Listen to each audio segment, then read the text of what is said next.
주생전, 권필지음. 주생의 이름은 회이고 자는 직경이며 호는 매천이다. 주생의 집안은 대대로 전당에서 살았지만 그의 부친이 촉주의 별가란 벼슬살이를 하면서 촉에서 살게 되었다. 주생은 어려서부터 총명하고 영민할 뿐 아니라 시도 잘 지었다. 나이 18배 태학생이 되어 동배들의 추앙을 받았다. 주생 스스로도 재주와 학문이 남에게 뒤지지 않는다고 자부했다.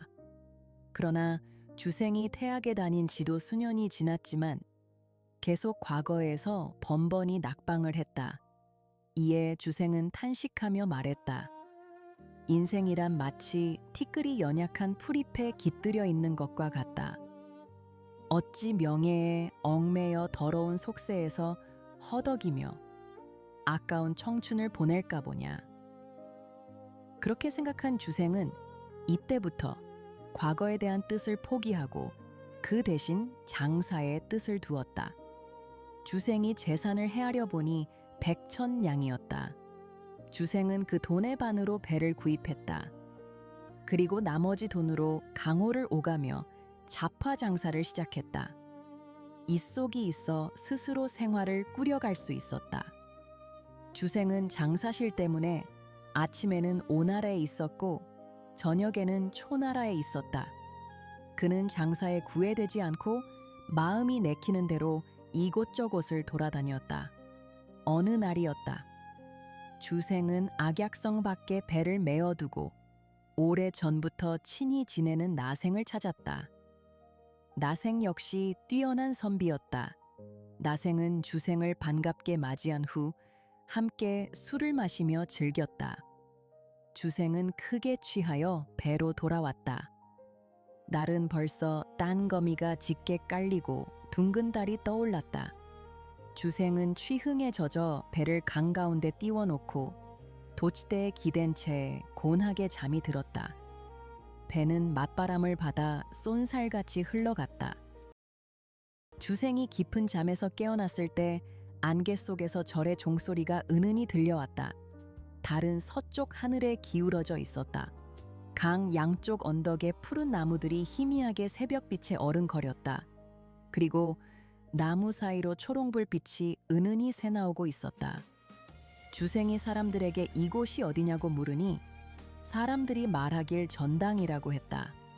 주생이 어릴 때 살던 고향이었다. 주생은 문득 즉흥시를 읊었다. 악양성 박 난간을 의지한 몸, 하룻밤 바람에 흘러 꿈나라로 들었네. 두견사의 두어 소리에 봄 달은 밝고 문득 놀라 깨니 몸은 어느덧 전당에 와 있네. 아침이 밝자 주생은 배에서 내려 고향 친구들을 찾아 나섰다. 그러나 친구들 대부분은 이미 이 세상 사람이 아니었다. 주생은 차마 발길을 돌릴 수가 없어 시부를 읊조리며 걸어 다녔다. 그러다가 주생은 우연히 어릴 적 소꿉동무인 기생 배도를 만났다. 배도는 제주나 미모에 있어 전당에서 제일 가는 기생으로 사람들은 그녀를 배랑이라 불렀다. 주생은 배도를 따라 그녀의 집으로 갔다. 주생은 시 한 수를 지어 그녀에게 주었다. 하늘과 타향에서 몇 해나 지냈던가. 만리 길 돌아오니 일마다 다르도다. 두 추의 높은 명성 옛날이나 다름없고 작은 다락 구슬바른 석양에 빛나누나. 배도는 주생의 시를 읽고 몹시 감탄하여 말했다. 재주가 이다지도 훌륭한데 어찌 부평초처럼 떠돌아다니십니까? 그래, 장가는 가셨습니까? 아직도 장가를 못 갔소. 주생이 대답하자 배도가 웃으며 말했다. 배로 돌아가지 마시고 저희 집에 머물러 계십시오.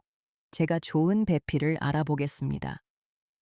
배도는 말은 그렇게 했지만 내심 주생에게 은근히 마음을 두고 그렇게 말했다. 주생 역시 배도의 아름다운 자태에 마음이 기울어져 있었지만 웃으면서 사양했다. 내 어찌 감히 바랄 수가 있겠소. 주생과 배도가 즐겁게 말을 주고받는 사이에 어느덧 날이 저물었다. 배도는 어린 계집종을 불러 주생을 별실로 모셔 편히 쉬게 했다. 침실에 들어간 주생은 벽에 걸린 절구 한 수를 발견했다. 그 시는 주생이 처음 읽는 것이었다. 주생이 그 시에 호기심을 느끼고 계집종에게 물었다. 이 시는 누가 지은 것이냐? 우리 주인 아씨가 지은 것입니다. 계집종은 그렇게 했다. 그 시는 이러했다. 비파로 상사곡을 타지 마오. 곡조 높아지면 이 가슴 타고 타네. 꽃은 피어 만발한데 임은 없으니 올봄 애태우다 지센 밤 몇몇 날인가. 주생은 이미 배도의 아름다운 자태에 마음이 기운 상태였는데 거기에다 배도가 지었다는 훌륭한 시를 읽자 한층 더 전기 피어올랐다. 주생은 이 시에 대구를 지어 그녀의 뜻을 떠보자는 생각이 들었다. 주생은 시를 지으려고 무진장 고심했지만 좀채 좋은 구절이 떠오르지 않았다. 밤은 깊어만 갔다. 주생은 방에서 나와 뜰 안을 걸었다. 달빛은 뜰에 가득했고 꽃 그림자는 길게 늘어져 있었다.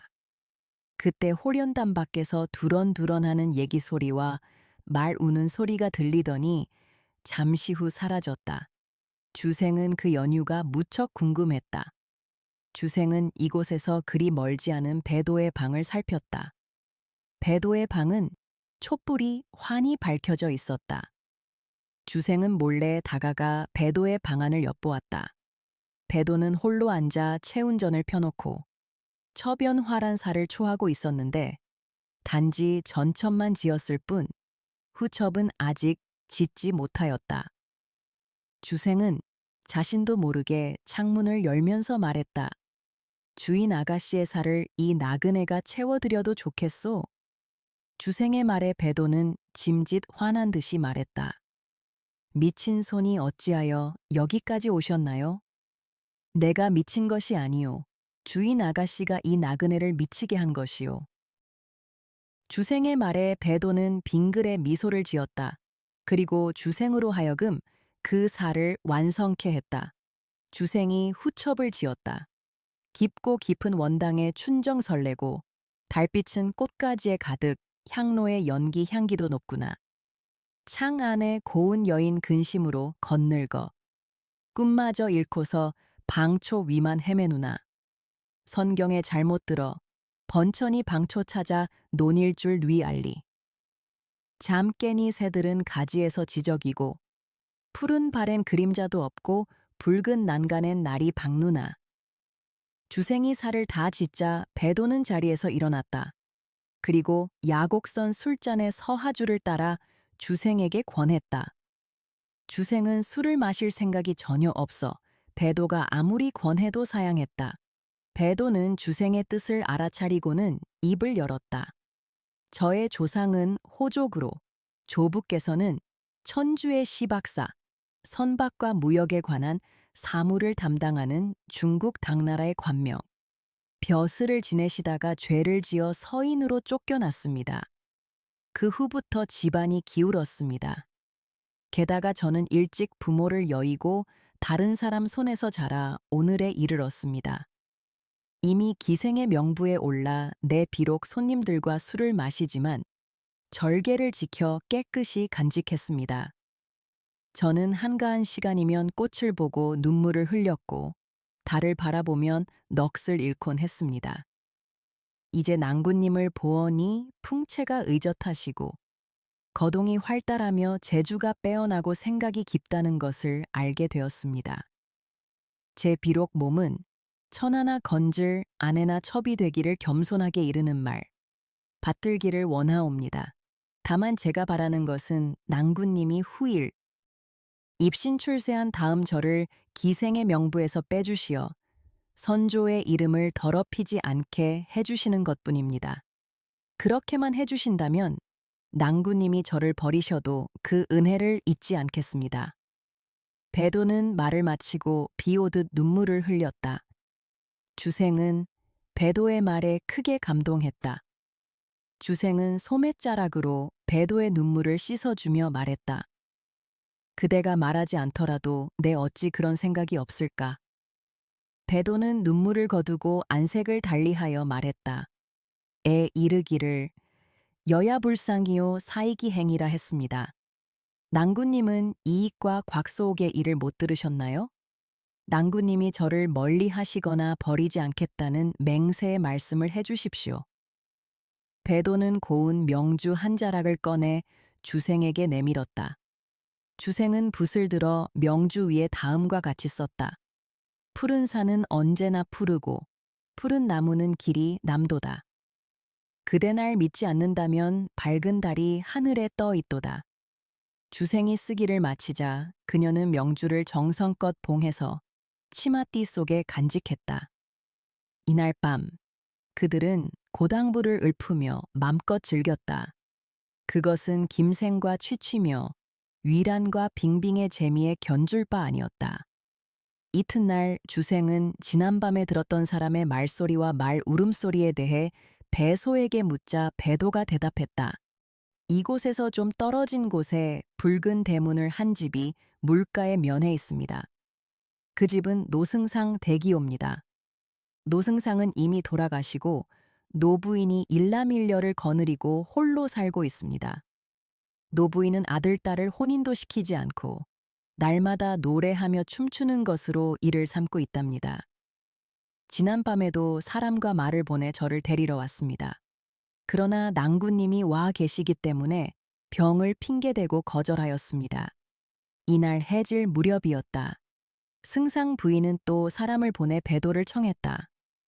배도는 또다시 거절할 수가 없어 그들을 따라 나섰다.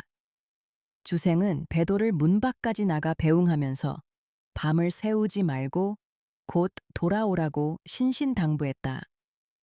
배도는 말을 타고 가버렸다. 시간이 지나자 주생은 배도를 보고 싶은 마음을 주체할 수 없었다. 주생은 곧 배도를 뒤따라 달려갔다. 용금문을 나서서 왼편으로 돌자 곧 수홍교에 이르렀다. 멀리 웅장한 저택이 구름에 닿을 듯이 우뚝 서 있는 모습이 보였다. 주생은 이 집이 물가에 면해 있는 붉은 대문집이라고 생각했다. 그 집에서 들려오는 음악 소리와 사람들의 웃음소리가 낭랑했다. 주생은 차마 그 집에 들어갈 수가 없어 다리 위에 서 있다가 시 한 수를 기둥에 적어두었다. 버들숲 너머 잔잔한 호수엔 누각이 걸려 있고 붉은 용마루 푸른 기와엔 청춘이 비치도다. 웃음과 말소리 향풍 타고 들려오건만 꽃 건너 누각의 사람은 보이질 않네. 꽃 속을 오가는 한 쌍의 제비 부럽기만 한데 정은 임의로 주렴 속을 날아드네. 이리저리 배회해도 발길을 돌릴 수 없어 낙조 실은 가는 물결 나그네 시름을 더하누나 주생이 방황하는 사이에 어느덧 석양놀이 짙어지고 곧이어 어둠이 밀려왔다. 이때 여러 무리의 여자들이 붉은 대문에서 말을 타고 나왔다. 주생은 배도가 이 무리 속에 있으려니 생각했다. 주생은 몸을 숨기고 말을 타고 지나가는 사람들을 지켜보았지만 배도는 보이지 않았다. 주생은 문득 불안해졌다. 이에 주생은 망설이지 않고 붉은 대문 안으로 들어갔다. 집 안에는 사람이 전혀 보이지 않았다. 주생은 조급한 마음으로 누각으로 갔다. 그곳 역시 사람의 그림자도 찾을 수가 없었다. 누각의 북쪽으로 갖가지 꽃들이 피어 있는 연못이 있었다. 연못 주위에는 꽃밭이 있었는데 그 사이로 길이 나 있었다. 주생은 그 길을 따라 걸어갔다. 꽃밭이 끝나자 집이 있었다. 규모는 작았지만 아담한 느낌을 주는 집이었다. 창문은 절반쯤 열려 있었고 촛불이 타오르고 있었다. 주생은 숨을 죽이고 창문으로 다가가 방 안을 몰래 엿보았다. 방 안에는 배도와 승상 부인 그리고 소녀 등 세 사람이 술을 마시고 있었다. 자색 비단 옷을 입은 승상 부인은 배곡 책상에 의지하여 앉아 있었다. 나이는 50세쯤 되어 보였는데 그 모습이 매우 아름다웠다. 그 옆에는 14, 5살쯤 되어 보이는 소녀가 앉아 있었다. 머리채는 곱게 뒤로 따 내렸는데 그 모습이 어여쁘기 그지없었다. 소녀의 맑은 눈이 살짝 옆을 흘기는 모습은 흐르는 맑은 물결 위에 가을빛이 비치는 것 같았다. 웃을 때면 애교가 넘쳤고 그 입 모양은 봄꽃이 아침 이슬을 한 빵 머금은 듯했다. 배도는 이들 사이에 앉아 있었다. 배도는 그들에 비한다면 봉황과 까마귀, 구슬과 조약돌 격이었다. 주생은 지금 당장 방 안으로 뛰어 들어가고 싶었다. 수리한 순배 돌아가자 배도는 자리에서 일어나 돌아가기를 청했다. 승상 부인이 배도를 말리며 말했다. 평소에는 이런 일이 없었는데 어째서 이리도 서두는가? 정든 사람과 약속이라도 있단 말인가? 배도는 옷깃을 단정히 하고 승상 부인에게 말했다. 마님께서 하문하시니 어찌 사실대로 말씀드리지 않을 수 있겠습니까? 배도는 주생과 인연을 맺은 내력을 자세히 말했다. 그러자 승상 부인이 미처 말할 사이도 없이 소녀가 미소 지으며 배되게 말했다. 왜 좀 더 진작 말하지 않았어요? 하마터면 즐거운 만남을 놓칠 뻔했군요. 승상 부인이 크게 웃으며 배도에게 돌아가기를 허락했다.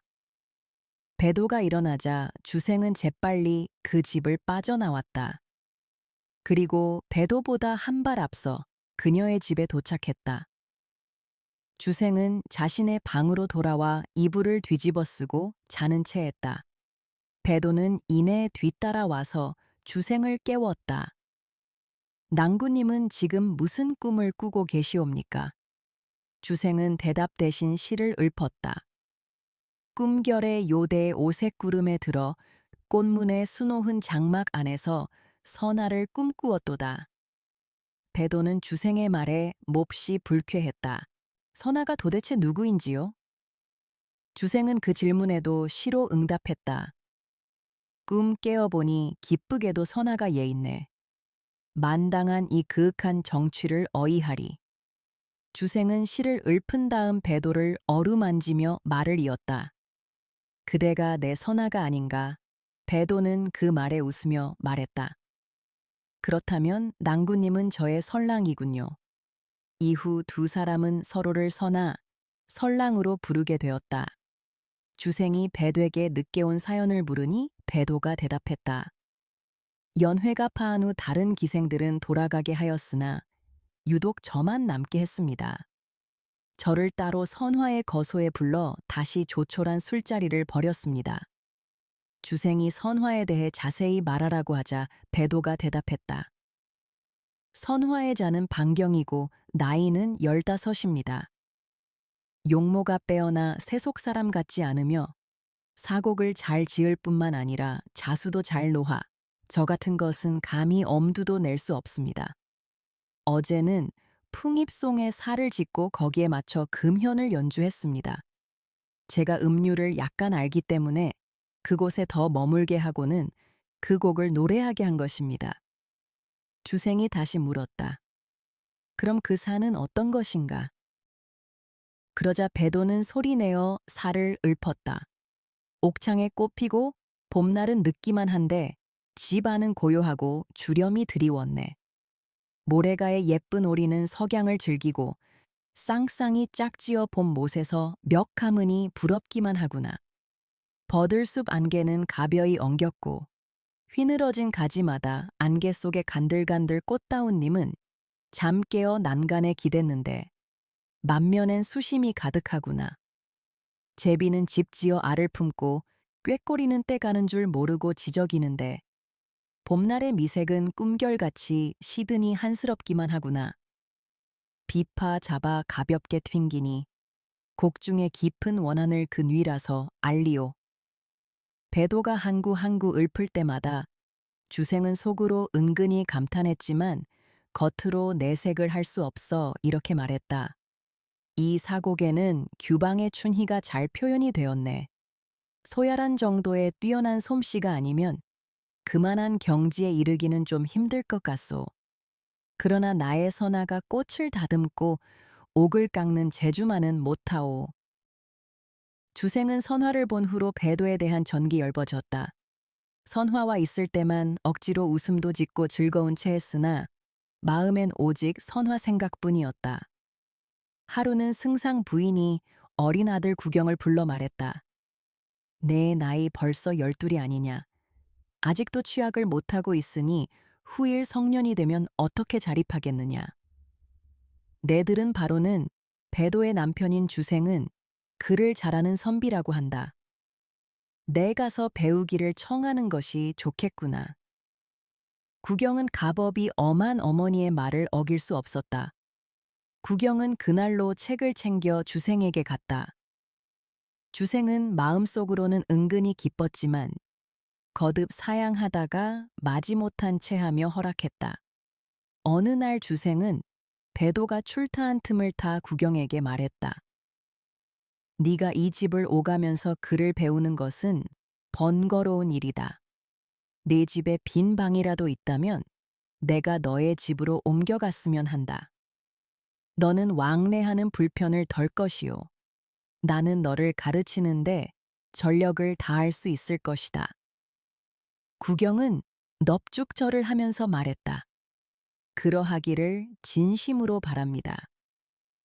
구경은 집으로 돌아가 어머님에게 말씀을 드리니 승상 부인이 기꺼이 허락했다. 배도가 외출했다 돌아와 주생이 승상 부인의 집으로 가겠다는 말을 듣고 몹시 놀라며 말했다. 설랑께서는 딴 마음이 있으신 모양이군요. 왜 저를 버리시고 그 집으로 가십니까? 승상댁에 삼만축의 장서가 있다 들었소. 부인은 선공의 유품을 함부로 내고 드리는 것을 싫어한다지 않소. 그래서 그 집에 머물며 세상 사람들이 알지 못하는 책들을 읽어보려는 욕심으로 그러는 거요. 배도는 주생의 말을 조금도 의심하지 않았다. 선랑께서 학문에 정진하시는 것은 저의 복입니다. 주생은 승상댁으로 옮겨갔다. 그러나 선화를 만날 방도가 없었다. 낮이면 구경과 같이 있고 저녁이면 집안의 모든 문을 빈틈없이 잠가버리기 때문이었다. 어느 날 주생은 혼잣말로 중얼거렸다. 내가 이곳에 온 것은 선화를 도모하기 위한 것이었는데 이 봄이 다가도록 만나지 못했구나. 황하의 물 맑기를 기다리는 것과 같구나. 차라리 어두운 밤에 선화 방으로 뛰어드는 게 낫겠다. 일이 성공하면 귀한 몸이 될 것이요. 실패로 돌아가면 죽음을 당할 것이다. 마침 이날 저녁에 달이 없었다. 주생은 여러 겹의 담을 뛰어넘어 선화의 방 앞에 이르렀다. 주생은 한동안 동정을 살폈지만 인적은 오래전에 끊기고 선화 혼자 촛불을 밝히고 곡을 연주하고 있었다.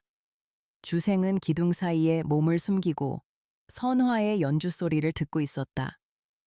연주를 끝낸 선화가 소자첨의 하실랑사를 작은 소리로 읊기 시작했다. 주련박, 그 누가 수창을 두드려 선경의 논의는 이 꿈을 깨웠네. 아, 이제 보니 그대는 임이 아니고 바람이 불어와 대를 쳤구나. 선화의 하실랑사가 끝나자 주생은 시로 대꾸를 했다. 바람이 불어와 대를 친다 마오. 바로 그리운 임 여기 왔도다. 선화는 주생의 시를 못 들은 채하고 촛불을 끄고 잠자리에 들었다.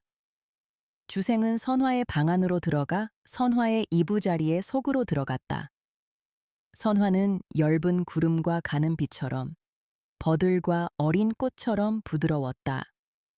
울다가는 부드럽게 속삭였고 살며시 미소 짓다가는 가볍게 찡그리기도 했다. 주생은 버리꽃을 찾듯 나비가 꽃가루를 그리워하듯 매혹되었다. 어느덧 날이 밝아왔다. 난간 앞 꽃나무 가지에 앉은 부엉이 울음소리를 듣고 주생은 깜짝 놀라 방을 급히 나갔다. 집과 연못은 고요했고 새벽 안개는 몽롱했다. 선화는 주생을 배웅하기 위해 방문을 나섰다가 이내 문을 닫고 들어가며 말했다. 다시는 오지를 마셔요. 이 비밀이 새나간다면 사생이 걱정입니다. 주생은 선화의 말에 목이 메어 말했다. 이제 겨우 좋은 인연을 이루었는데 어찌 이렇게도 박대를 하는 것입니까? 선화는 미소를 지으면서 대답했다. 아까 말은 농담이에요. 너무 노여워하지 마시옵고 저녁으로 만나도록 해요. 주생은 선화의 말에 만족하여 돌아갔다. 선화는 방으로 들어오자 실을 지어 창문 위에 걸었다.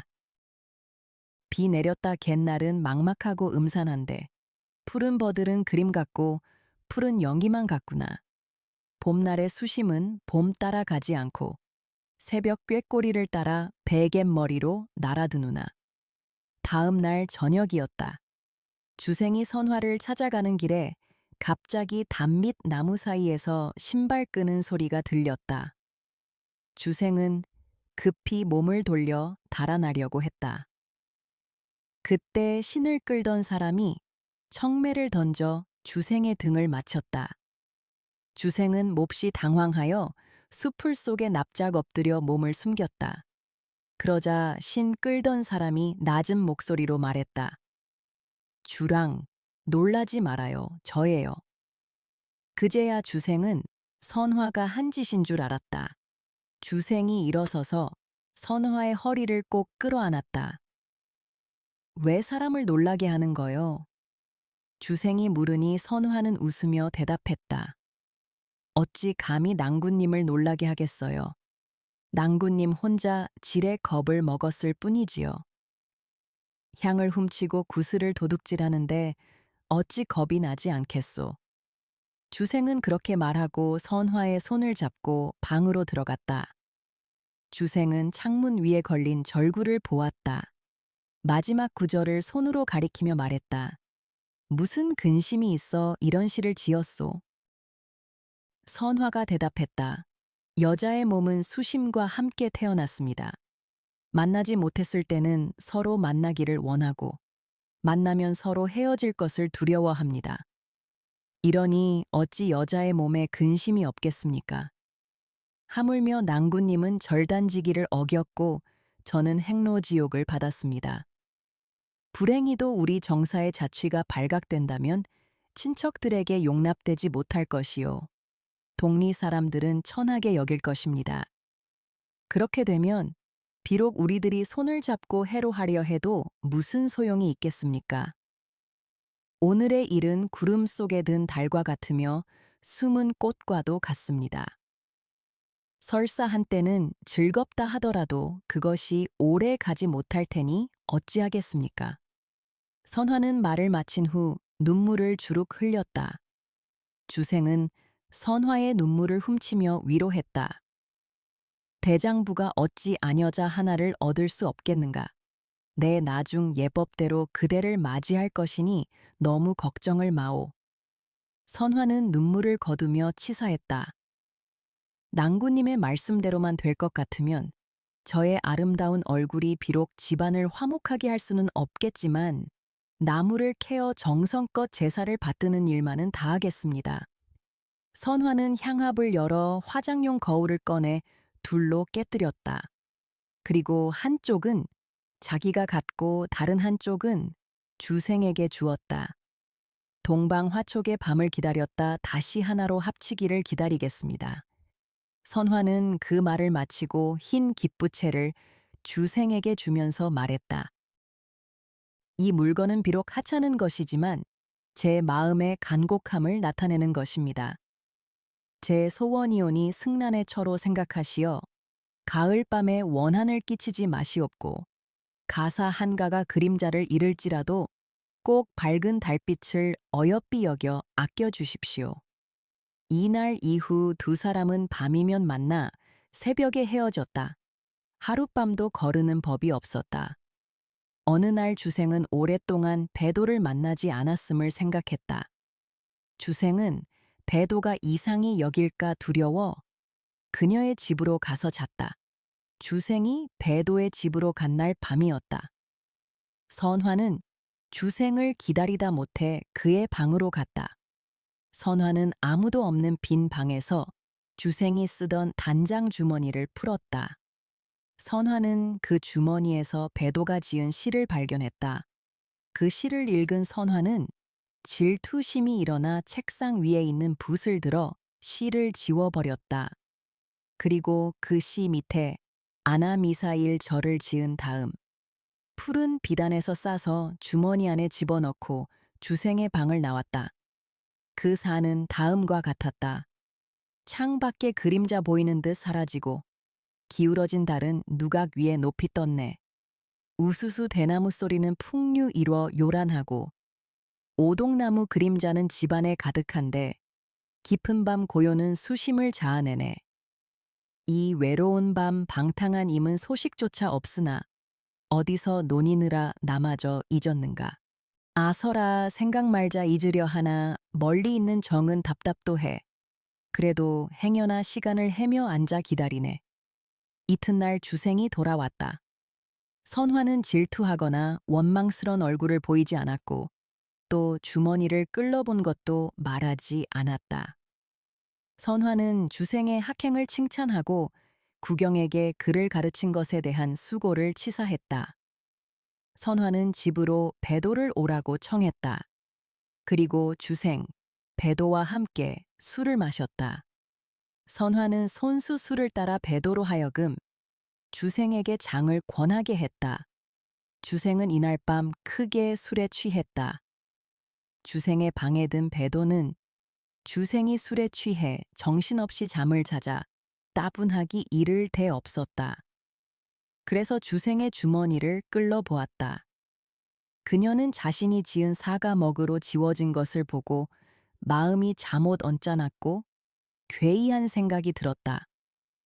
배도는 그 밑에 씌어진 아나미사를 보고 자신의 살을 먹으로 지은 사람이 선화인 것을 깨달았다. 배도는 몹시 화가 치밀었다.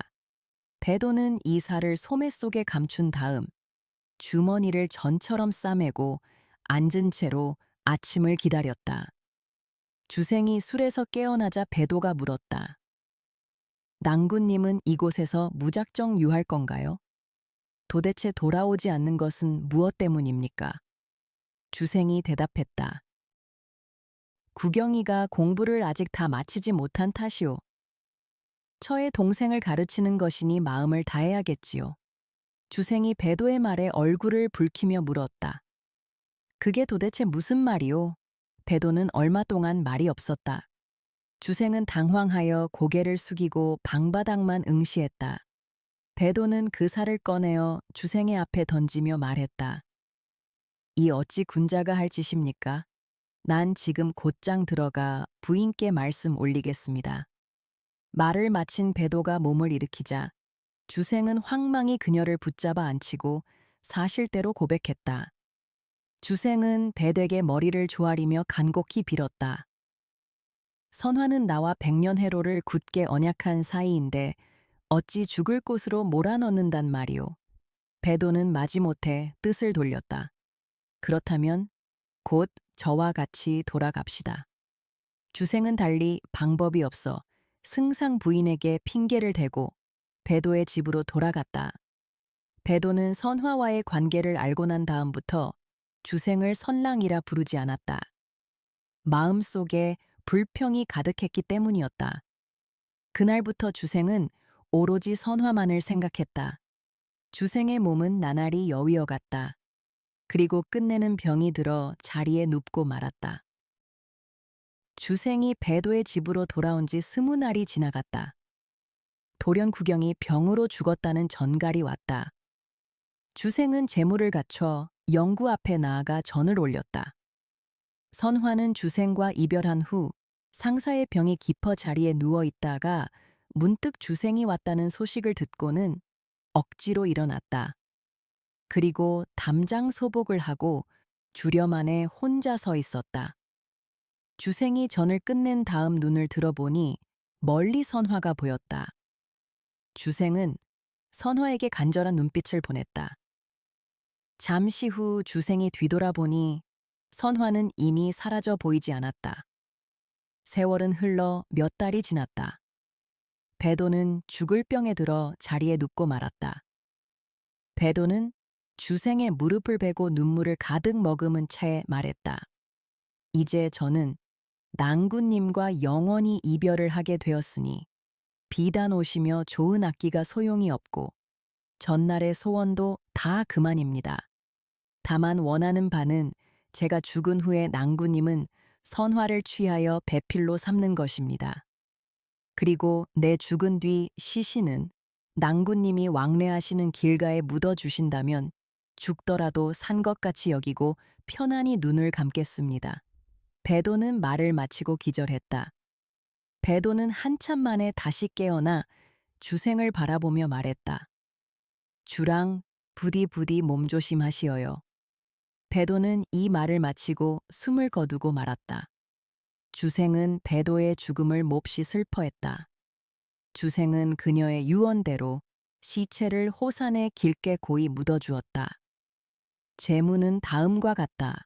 모월 5일에 매천거 사는 초항, 여단에 제물을 드리고 배랑의 혼백을 위로하며 제를 올리노라. 꽃의 정기와도 같이 아름답고 달의 자태와도 같이 어여쁜 그대는 장대에 버들인 양춤을 잘도 추어 바람에 나부끼는 버들가지와 같았도다. 미색은 아름다운 골짜기 향기로운 난초를 능가하는 이슬 담뿍 머금은 붉은 꽃이도다. 회문시에 있어서는 소야란이 독보함을 용납하지 않았으며 새에 있어서는 다문화일지라도 명성을 다투기 어려웠도다. 이름은 비록 기적에 들었어도 그 뜻만은 그윽했고 정절을 지켰도다. 나는 바람에 휘날리는 버들가지와 같아 방탕한 뜻을 지녀 외로이 물에 뜬 부평초의 신세였도다. 아, 슬프다. 때가고 일 지나 지극한 즐거움이 슬픔을 자아낼 줄 그 뉘라서 알았을까. 빛이 이불이 따뜻해지기도 전에 원앙의 당금이 먼저 깨어졌네. 즐거움은 구름과 같이 사라지고 은정은 비같이 흩어져 비단 치마 바라보니 색은 이미 변했도다.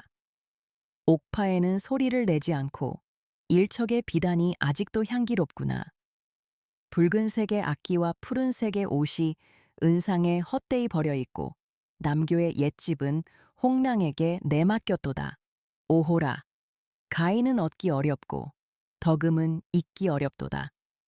옥 같은 맑은 자태, 꽃다운 고운 맵시가 눈에 선하도다. 하늘과 땅은 영원히 변치 않의 망망한 이 하늘 어이하며 타향에서 짝을 잃고 그 누굴 믿을까. 이제 노를 저 온 길을 되돌아가려 하나. 호해는 넓고 험하며 세월은 덧없이 흐르기만 할 것이니 천만리 머나먼 길을 외로운 조각배가 가고 간들 무엇을 의지하리. 후년에 그대의 넉답해 와 울리라고 기약하기는 어렵다. 산에는 사라진 구름이 다시 돌아오고 강물은 밀렸다가 썰물되어 오지만 한 번 간 그대는 다시 오지 못하는구나. 내 이제 그대를 마지막 하직하며 술로써 제사를 지내고 글로써 인의 정을 나타내도다.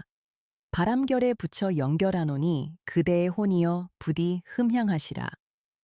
주생은 제사를 마치고 두 계집종과 이별하며 말했다. 집을 잘 보전하여라.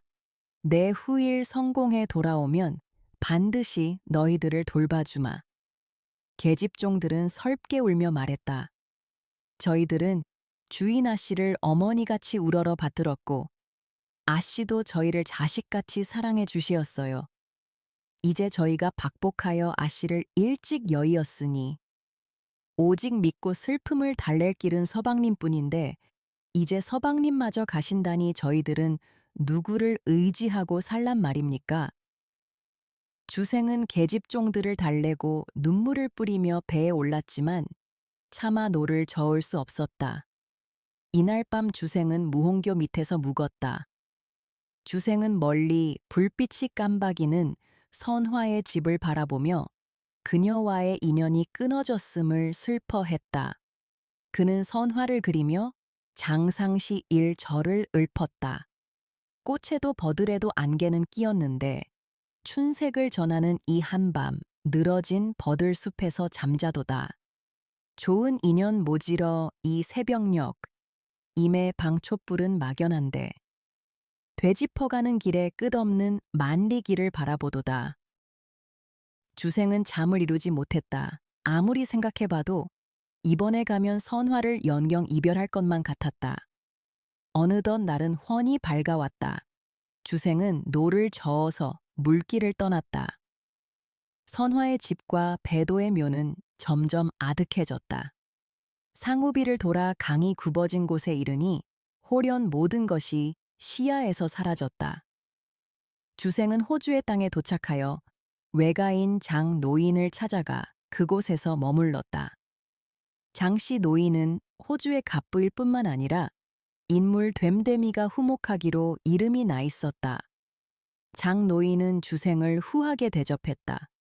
주생은 비록 몸은 편안하였으나 선화를 생각하는 정은 갈수록 더해만 가 마음은 편치 않았다.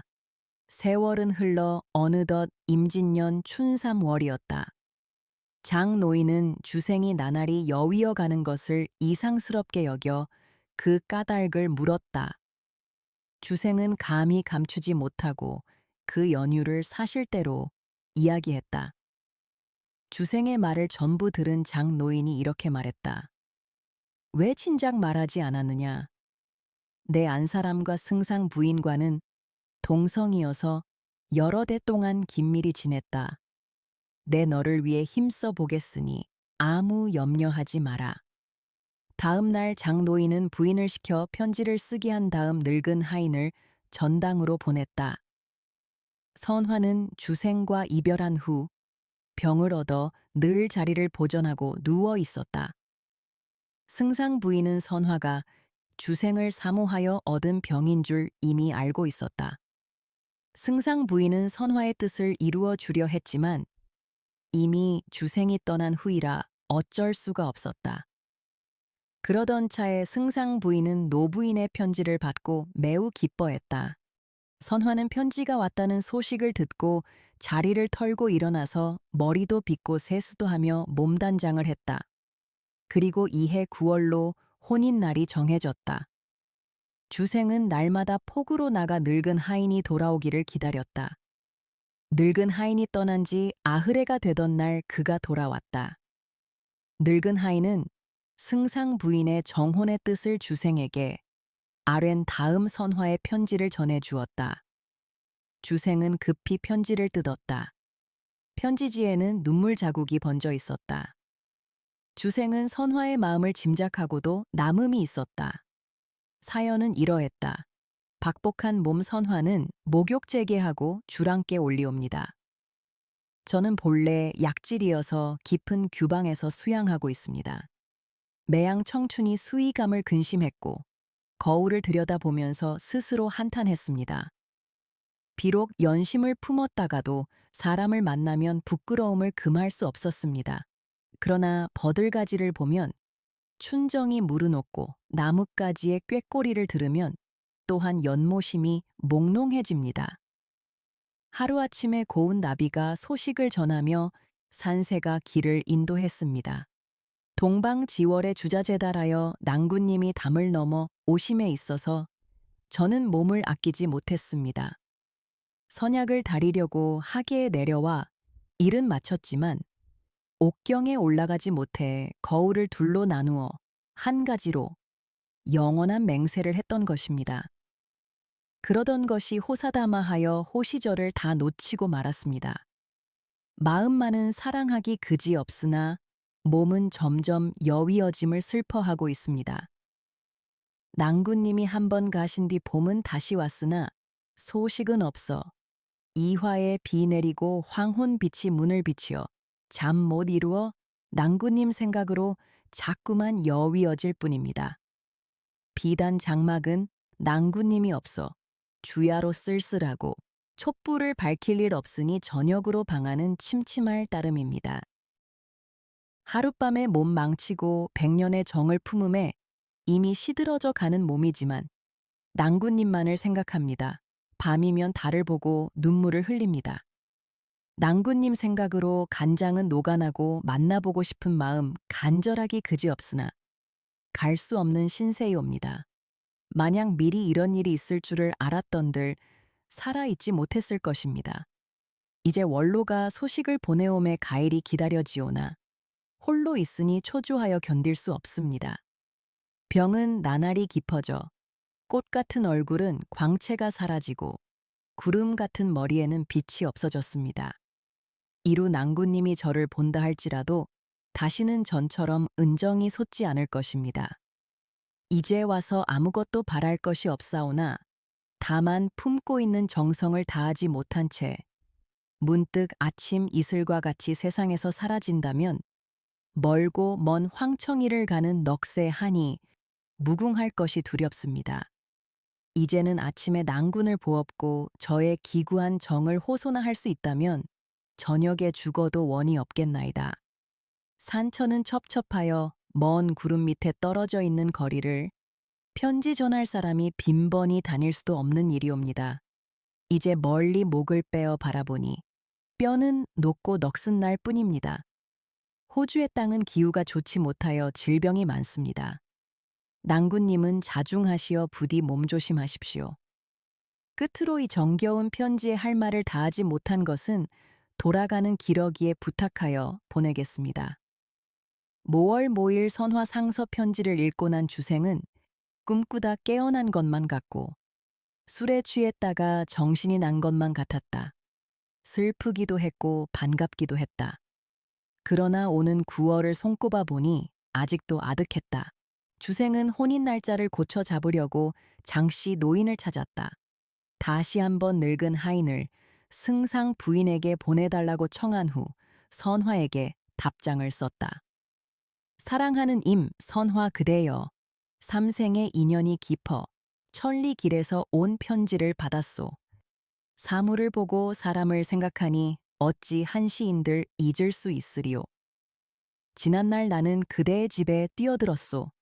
몸을 경림에 의탁하였다가 춘심이 발동하여 애정을 금하지 못하고 꽃 속에서 맹약하고 달 아래 인연을 맺었소.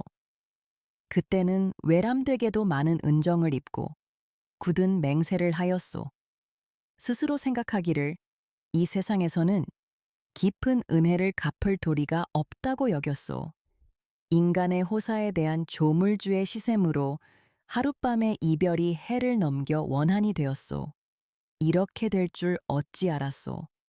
피차 멀리 떨어진 데다 산천이 가로막혔으니 하늘계에서 무한히 슬퍼하는 이 몸은 오나라 구름 속에서 우는 기러기요. 초나라의 산골짜기에서 우는 원숭이 같은 신세가 되었소. 이제 친척의 집에서 홀로 잠을 자니 외롭고 쓸쓸하여 목석이 아니고는 어찌 설지 않으리요. 아, 아름다운 그대여, 이별한 후에 이 심정은 그대만이 알 수 있으리라. 옛사람은 하루를 못 만나면 3년과도 같다 했은즉 이것으로 미룬다면 90년이나 되어 만약 청고마비의 가을날에나 가서 가일을 정한다면 차라리 황산에 시들어진 풀 속에서 나를 찾는 것만 못하리다. 정을 다 담지 못하고 말을 다하지 못했는데 편지지에 엎드린 채 목이 메어 눈물이 나니 더할 말을 모르겠소. 이 무렵 외적이 조선을 침략했다. 전황이 급박해지자 조정에서는 마침내 중국의 원병을 청했다. 중국 황제는 조선이 무너지면 압록강 서부 지방이 편안할 날이 없을 것임을 알았다. 그래서 도독 이여송에게 군대를 통솔하여 왜군을 무찌르라고 어명이 내렸다. 이때 행인사의 행인 설번이 조선을 다녀와서 황제에게 아뢰었다. 북방 사람은 오랑캐를 잘 막고 남방의 사람들은 외놈을 잘 방어하니 이 싸움은 남방의 군병이 아니면 어렵겠나이다. 황제는 설번의 주청을 받아들여 남방의 여러 고을에서 병정을 급히 모집했다. 그때 유격 장군이었던 어떤 사람이 평소에 주생의 성명을 알고 있어 출전하는 날에 주생에게 서기의 소임을 맡겼다. 주생은 굳이 사양했으나 끝내 그 직책을 맡았다. 주생은 원정군의 일원이 되어 조선으로 출정했다. 주생은 안주의 백상루에 올라 고풍칠언시를 지었다. 그 전부는 알 수 없으나 그 결구는 다음과 같다. 시름에 겨워 강상루에 오르니 누밖에 청사는 첩첩이 쌓였구나. 저 사는 고향을 바라보는 내 눈을 가리면서 어찌하여 시름이 오는 길은 막지 못하나. 이듬해 계산년 봄, 명군은 왜적을 대파하여 경상도로 몰아붙였다. 주생은 밤낮으로 선화를 생각하여 마침내 병이 중해졌다. 주생은 병 때문에 남아할 수 없어 송경에 머물고 있었다. 이때 나는 때마침 일이 있어 송경에 갔다가 어느 여관에서 주생을 만났다. 그러나 주생과는 언어가 통하지 않아 글로 의사를 통했다. 주생은 내가 그를 안다고 후하게 대접해 주었다. 나는 주생에게 병든 내력을 물어보았다. 그러나 그는 근심에 쌓여 응답이 없었다. 하루는 비가 주룩주룩 내렸다. 나는 주생과 같이 불을 밝히고 늦도록 이야기를 나누었다. 주생은 답사행에사 한 수를 지어 보여주었다. 의지할 곳 없는 외로운 신세, 이별의 회포를 어이 다 쏟을까. 돌아가는 기러기는 어두운 강가 나무에 줄지어 앉았구나. 여창의 희미한 촛불은 이 마음 설레게 하고 황혼의 빗소리는 시름을 더하누나. 난권은 구름에 쌓였고 영주는 바다에 막혔구나. 임 있는 곳은 예서 얼마나 되나.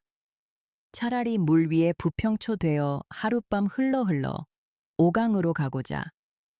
나는 몇 번이나 이사를 읊었다. 그리고 사중의 정사를 탐문했다. 주생은 더 이상 감추지 못하고 처음부터 끝까지 자세하게 말했다. 그러면서 나만 알고 다른 사람에게 일체 말하지 말라는 당부까지 했다. 나는 이들의 엇나간 인연을 한탄했고 좋은 시절을 놓친 데 대하여 슬픈 생각이 들었다. 그래서 헤어진 후 나는 붓을 잡아 이를 쓰지 않을 수 없었다.